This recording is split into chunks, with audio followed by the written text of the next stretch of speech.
টানা অসহনীয় গরমে একসঙ্গে আম পেকে যাওয়ায় বিপাকে পড়েছেন নাটোরের আম বাগান মালিকরা। এতে করে বড় লোকসানের মুখে পড়েছেন তারা। বিস্তারিত জানাতে নাটোরের নিচা বাজার থেকে যুক্ত হচ্ছেন মাহবুব হোসেন। মাহবুব, এই যে এত বড় একটা লোকসানের মুখে আম বাগানের মালিকরা পড়েছেন, কি বলছেন তারা?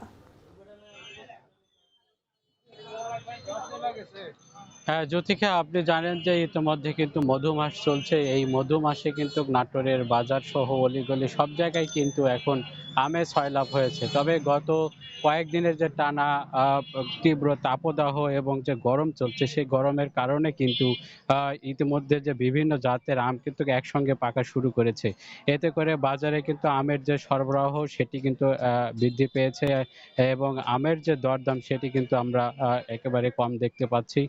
বাগান মালিকরা যেটি বলছেন যে এই যে হঠাৎ করে সবগুলো যে আম একসঙ্গে পেকে যাওয়ার কারণে তারা গাছ থেকে কিন্তু অনেক আম ঝরেও পড়ছে, তারা এমনটি জানিয়েছেন। এবং তারা আরো যেটি জানিয়েছেন যে এই একসঙ্গে ঝরে পড়ার কারণে সবগুলো আম তাদেরকে কিন্তু পাড়তে হচ্ছে। যে আমটি হয়তো জুনের পরে পাড়ার কথা, সেই আমটি কিন্তু তারা আগেই পাড়তে বাধ্য হচ্ছেন। তো এরকম পরিস্থিতির মধ্যে পড়েছেন বাগান মালিকরা। তারা যেটি বলছেন যে বাগান তারা ৬ লাখ টাকায় কিনেছেন, সেটি কিন্তু এখন একসঙ্গে আম পাকার কারণে কিন্তু তাদেরকে ৪ থেকে ৫ লাখ টাকা, অর্থাৎ আরো ১ থেকে ২ লাখ টাকার লোকসানের মুখে পড়বেন। এবং এই যে হঠাৎ করে গরম বৃদ্ধি পাওয়ার কারণে যে বাজারে যে আমের সরবরাহ সেটি কিন্তু বৃদ্ধি পেয়েছে এবং এই বৃদ্ধি পাওয়ার কারণে কিন্তু বাজারে আমরা যেটি দেখতে পেয়েছি যে ২০ টাকা কেজি থেকে শুরু করে ৬০ থেকে ৭০ টাকা কেজি পর্যন্ত কিন্তু আমরা আ আম আম দেখতে পাচ্ছি, অর্থাৎ সাধারণ মানুষ কিনতে পারছেন।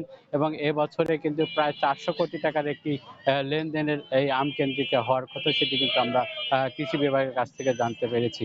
এবং আগামী দিনে হয়তো আম আরো যে বাজার সেটি আরো ছয়লাভ হয়ে যাবে। তো এই ছিল আম নিয়ে আমার কাছে সবশেষ খবর। নাটোর থেকে যুক্ত ছিলেন মাহবুব হোসেন, জানাচ্ছিলেন সেখানকার সবশেষ তথ্য।